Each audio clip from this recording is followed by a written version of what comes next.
ओम श्री परमात्मने नमः। गीता का चौथा अध्याय। इसके उपरांत श्री कृष्ण महाराज बोले, हे अर्जुन, मैंने इस अविनाशी योग को कल्प के आदि में सूर्य के प्रति कहा था और सूर्य ने अपने पुत्र मनु के प्रति कहा और मनु ने अपने पुत्र राजा इक्ष्वाकु के प्रति कहा। इस प्रकार परंपरा से प्राप्त हुए इस योग को राजर्षियों ने जाना, परंतु हे अर्जुन, वह योग बहुत काल से इस पृथ्वी लोक में लोप हो गया था। वह ही ये पुरातन योग अब मैं तेरे लिए वर्णन किया है, क्योंकि तू मेरा भक्त और प्रिय सखा है, इसलिए। तथा ये योग बहुत उत्तम और रहस्य अर्थात अति मर्म का विषय है। इस प्रकार भगवान श्री कृष्णचंद्र महाराज के वचन सुनकर अर्जुन ने पूछा, हे भगवान, आपका जन्म तो आधुनिक अर्थात अब हुआ है और सूर्य का जन्म बहुत पुराना है, इसलिए इस योग को कल्प के आदि में आपने कहा था, ये मैं कैसे जानूं? इस पर श्री कृष्ण महाराज बोले, हे अर्जुन, मेरे और तेरे बहुत से जन्म हो चुके हैं, परंतु हे प्रथम, उन सब को तू नहीं जानता है और मैं जानता हूँ।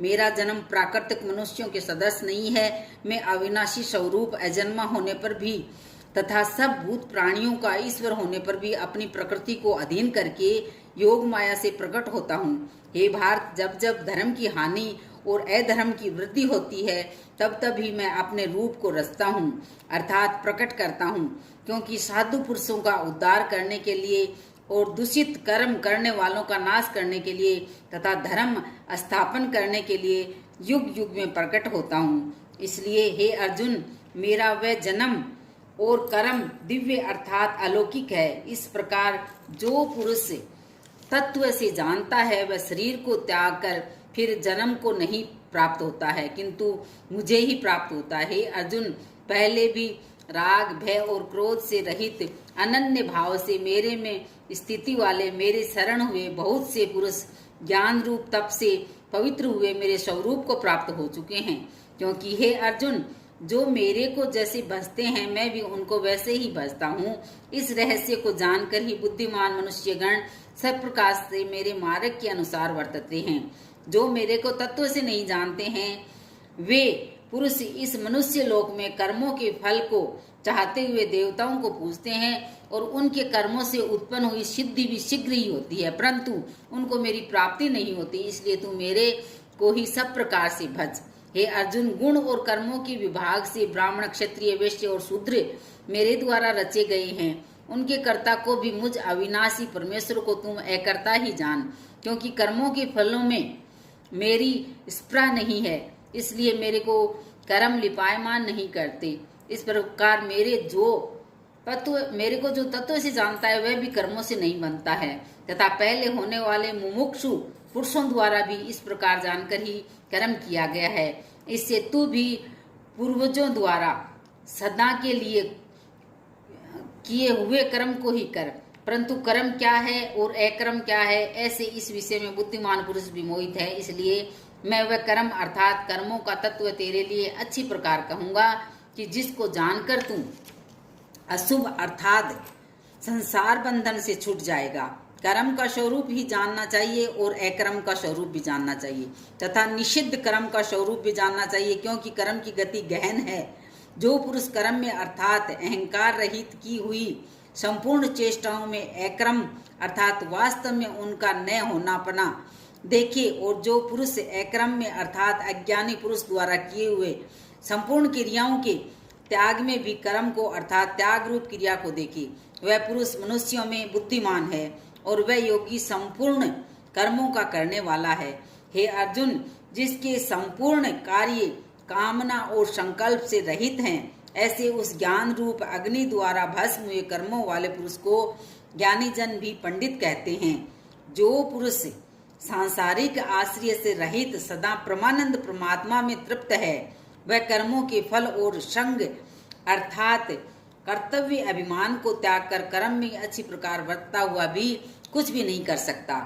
जीत लिया है अंतःकरण और शरीर जिसने तथा त्याग दी है संपूर्ण भोगों की सामग्री जिसने, ऐसा आशा रहित पुरुष केवल शरीर संबंधी कर्म को करता हुआ भी पाप को नहीं प्राप्त होता है। अपने आप जो कुछ प्राप्त हो उसमें ही संतुष्ट रहने वाला और हर्ष शोकादि द्वंद्वों से अतीत हुआ तथा मत्सरता अर्थात ईर्ष्या से रहित सिद्धि और असिद्धि में समत्व भाव वाला पुरुष कर्मों को करके भी नहीं बंधता, क्योंकि आसक्ति से रहित ज्ञान में स्थित हुए चित्त वाले यज्ञ के लिए आचरण करते हुए मुक्त पुरुष के संपूर्ण कर्म नष्ट हो जाते हैं।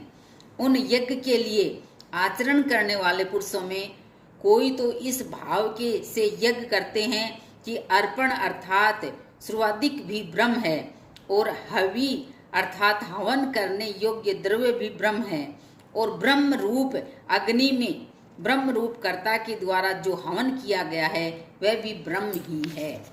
इसलिए ब्रह्म रूप कर्म में समाधिस्थ हुए उस पुरुष द्वारा जो प्राप्त होने योग्य है वह भी ब्रह्म ही है। और दूसरे योगी जन देवताओं के पूजन रूप यज्ञ को ही अच्छी प्रकार उपासते हैं अर्थात करते हैं, और दूसरे ज्ञानी जन प्रब्रह्म परमात्मा रूप अग्नि में यज्ञ के द्वारा ही यज्ञ को हवन करते हैं। अन्य योगी जन श्रोत्रादिक सब इंद्रियों को स्वयं अर्थात स्वाधीनता रूप अग्नि में हवन करते हैं, और अर्थात इंद्रियों को विषयों से रोककर अपने वश में कर लेते हैं।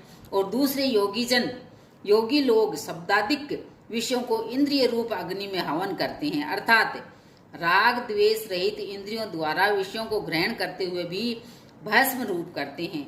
दूसरे योगी जन संपूर्ण इंद्रियों की चेष्टाओं को तथा प्राणों के व्यापार को ज्ञान से प्रकाशित हुई परमात्मा में स्थिति रूप योग अग्नि में हवन करते हैं। दूसरे कई पुरुष ईश्वर अर्पण बुद्धि से लोक सेवा में द्रव्य लगाने वाले हैं, वैसे ही कई पुरुष सर्व धर्म पालन रूप तप यज्ञ को करने वाले हैं, और कई अष्टांग योग रूप यज्ञ को करने वाले हैं, और दूसरे अहिंसा आदि तीक्ष्ण व्रतों से युक्त यत्नशील पुरुष भगवान के नाम का जप तथा भगवत प्राप्ति विषयक शास्त्रों का अध्ययन रूप ज्ञान यज्ञ के करने वाले हैं। दूसरे योगी जन अपान वायु में प्राण वायु को हवन करते हैं, वैसे ही अन्य योगी जन प्राण वायु में अपान वायु को हवन करते हैं, तथा अन्य योगी जन प्राण और अपान की गति को रोककर प्राणायाम के प्रायण होते हैं। दूसरे नियमित आहार करने वाले योगी जन प्राणों को प्राणों में ही हवन करते हैं। इस प्रकार यज्ञों द्वारा नाश हो गया है पाप जिनका, ये सब ही पुरुष यज्ञों के जानने वाले हैं।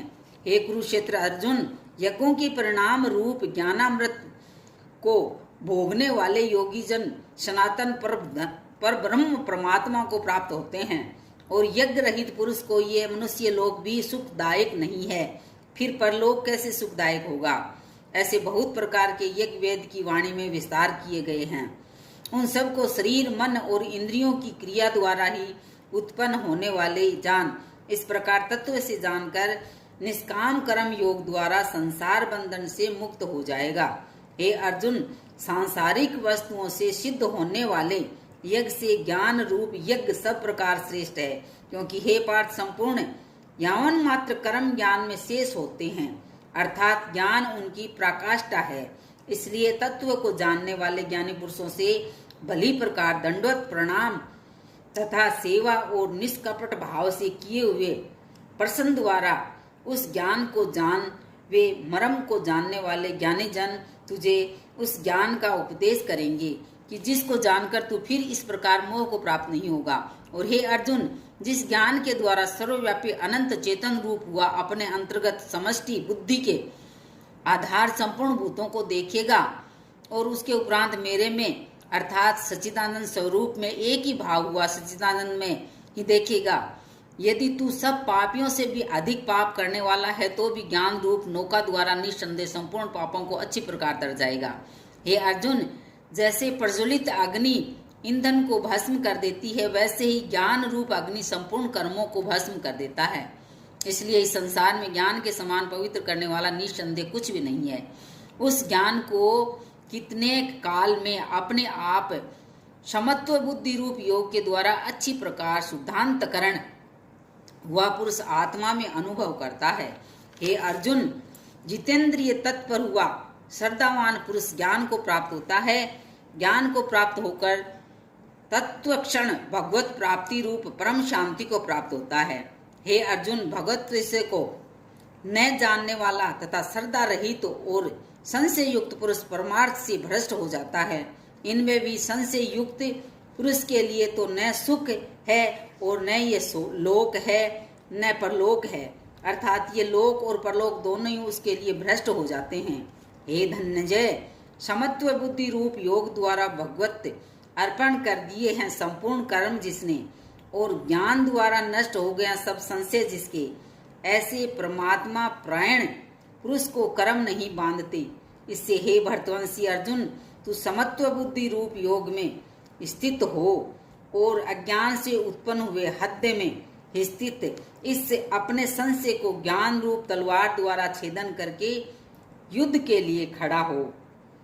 इति श्रीमद् भगवत गीता रूपी उपनिषद एवं ब्रह्म विद्या तथा योग शास्त्र के विषय श्री कृष्ण और अर्जुन के संवाद में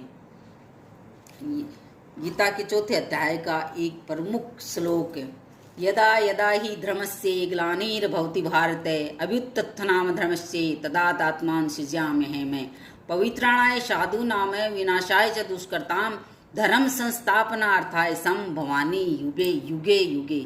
जय श्री कृष्ण।